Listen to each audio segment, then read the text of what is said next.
यदि 2,7, 5,1, x,3 एक triangle के सीड्स हैं जिनका एरिया 18 स्क्वायर यूनिट है, तो आपसे पूछा x की क्या वैल्यू पॉसिबल है। सबको बात समझ में आई है ना भाई। यहां ट्राइंगल के 3 सीड्स के कोऑर्डिनेट दिए, ट्राइंगल का एरिया बता दिया 18 है ना। यहां एक ये जो है ये मिसिंग है कोऑर्डिनेट x, इसकी वैल्यू आपसे पूछिए।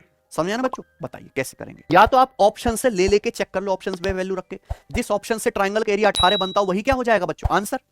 तरीका है, कोई खराब तो चीज नहीं है, पर मैं आपको वो तो आप कर ही लोगे, समझदार हैं। मैं आपको मेथड भी सिखाना चाहता हूं कि भैया क्या चीज है कि किसी एक वर्टेक्स से कोऑर्डिनेट क्या बना लो, 0 0 बना लेते हैं कि नहीं भाई। अब जैसे ये 2 7 है तो इसको 0 0 बनाना है तो क्या कर लेते हैं, -2 -2 -7। तो यहां भी अपन लोग क्या करेंगे, -2 माइनस, तो यहां भी -2 -7। आप जानते हैं कि पहले वर्टेक्स से कोऑर्डिनेट क्या हो गए भाई, 0, 0। दूसरे वर्टेक्स से कोऑर्डिनेट 5 -2 3 और 1 -7, 1 -7 माइनस का 6। यहां क्या हो गया प्यारे बच्चों, x -2 और 3 -7 कितना आ गया, माइनस का 4। ये हो गए। आप इस ट्राइंगल का एरिया निकाल लो, जो निकालना आसान है बच्चों। कैसे निकालेंगे, बाहर वालों की गुणा, तो 3 गुणा -4 माइनस का, और अंदर वालों की गुणा, अंदर वाले गुणा करेंगे तो कितना आ जाएगा प्यारे बच्चों, माइनस का 6x -2 आएगा। लेकिन अंदर वाले गुणा कर घटाएंगे तो क्या आएगा, प्लस।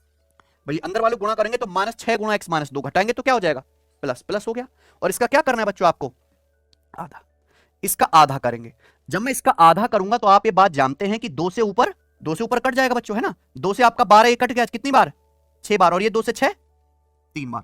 तो आप बताओ माइनस का 6 और 3 दूनी माइनस का 6, समझा ना भाई। 2 से ये कट गया 6 बार और ये 6 3 बार, तो क्या है माइनस का 6 है। ये 3 की -2 में गुणा करेंगे माइनस का 6, तो -6 माइनस का 12 और 3 की x में गुणा प्लस, ये ट्राइंगल का एरिया बनेगा। यही बनेगा ना एरिया, है कि नहीं सचिन, ये एरिया बनेगा। लेकिन यहां 2 केस है, हमें मोड यानी कि पॉजिटिव वैल्यू लेनी है कि नहीं।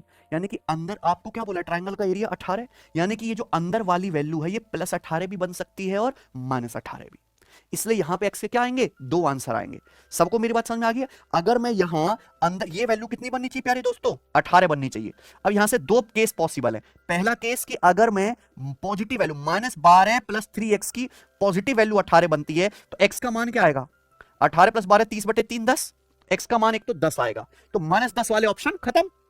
दूसरा कि अंदर वाली वैल्यू अगर निगेटिव बनती है, यानी कि -12 + 3x की वैल्यू क्या हो जाए, जब मैं ये कहूं -12 + 3x = क्या बन जाए, माइनस का 18।